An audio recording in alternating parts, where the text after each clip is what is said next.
In Aboriginal and Torres Strait Islander cultures, our children and family are everything. So when it comes to keeping our kids and teenagers safe, we all have a big part to play, as individuals and families, but also the community organisations we're part of. To help us all do this, in 2019, every state and territory agreed to 10 national principles for child-safe organisations, which the Australian Human Rights Commission helped to create. The principles set out the most important things that everyone needs to do to keep kids and teenagers safe.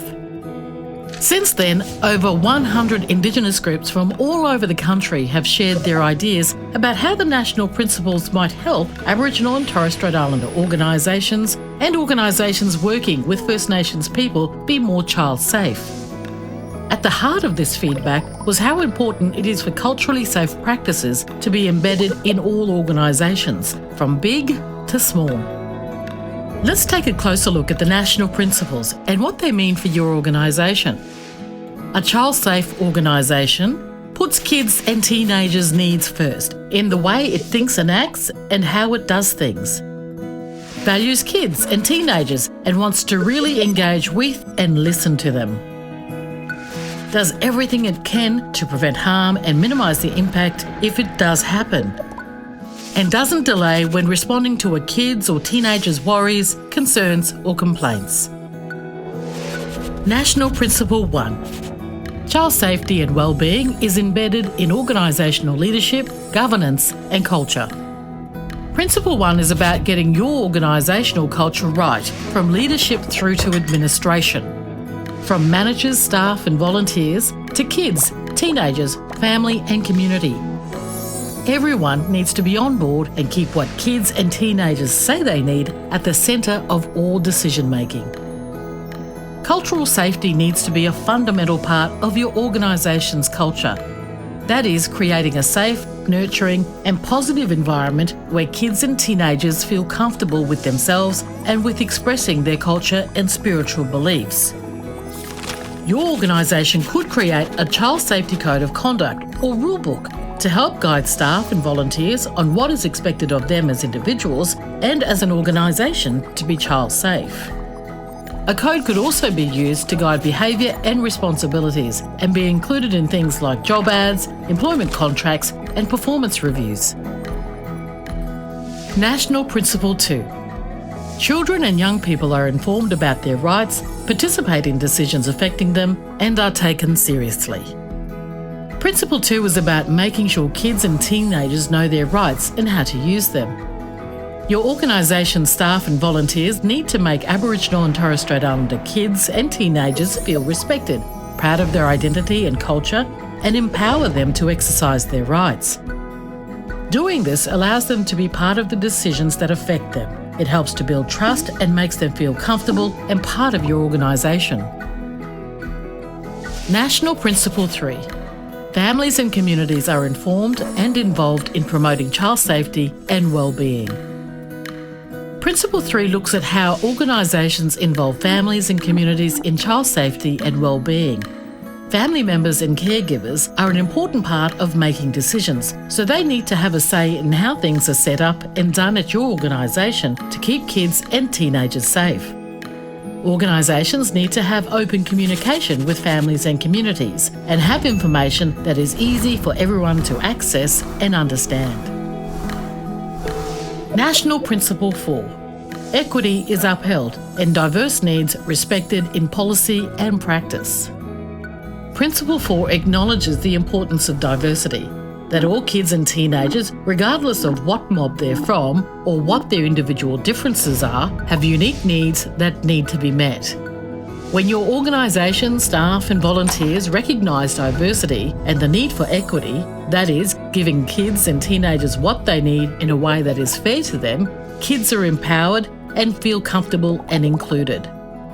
It means they will have access to support and information like complaints processes in a way that is easy to understand and helps them feel safe. National Principle 5. People working with children and young people are suitable and supported to reflect child safety and wellbeing values in practice. Principle 5 is about making sure that staff and volunteers working with kids and teenagers are fit to do so. In addition to having the right skills, experience and background checks to keep kids and teenagers safe and well, your staff and volunteers must also be culturally aware and culturally safe.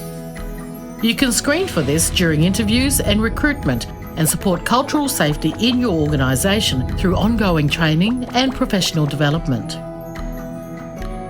National Principle 6. Processes for complaints and concerns are child-focused. Principle 6 is about making sure kids and teenagers are respected when they raise concerns or complaints. For Aboriginal and Torres Strait Islander kids, this means they need to feel culturally safe and have a clear understanding about how to make a complaint and what will happen next. Their complaint needs to be taken seriously and responded to quickly in a way that is culturally safe. Importantly, these things help kids and teenagers build trust in the process and your organisation, and makes them more likely to speak up if something is wrong. National Principle 7. Staff and volunteers are equipped with the knowledge, skills and awareness to keep children and young people safe through ongoing education and training. Principle 7 focuses on the importance of staff and volunteers being equipped on how to keep kids and teenagers safe. Your organisation can achieve this through ongoing training and education of staff and volunteers in order to build on their knowledge about kids and teenagers' development, their behaviour, signs they might be experiencing harm, their culture and what cultural safety means to them. National Principle 8. Physical and online environments promote safety and well-being while minimising the opportunity for children and young people to be harmed. Principle 8 is about reducing risk of harm to kids and teenagers both online and in physical environments. This means working out where the risks are in your organisation and how you will reduce them. In the physical environment, it helps for Aboriginal and Torres Strait Islander kids and teenagers to see themselves in the physical space so they feel culturally safe. A few ways to do this might include using the Aboriginal and Torres Strait Islander flags and artwork and having an acknowledgement of country printed and shared. In the online environment, it is important that you demonstrate to kids and teenagers how to engage safely with online platforms.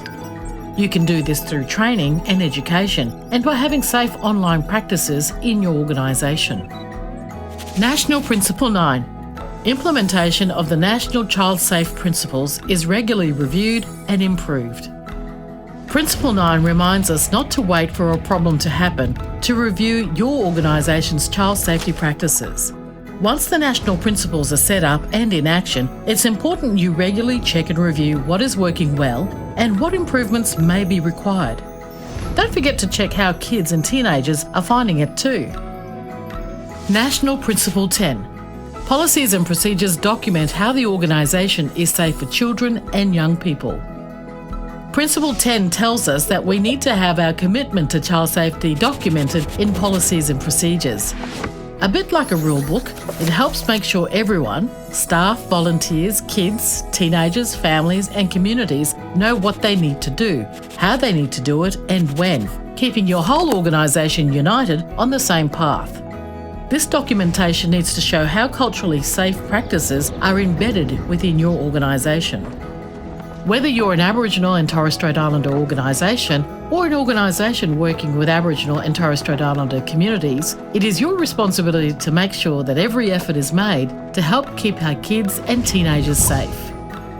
For more information about putting the national principles into practice in a culturally safe way, download the resource booklet or visit the following websites.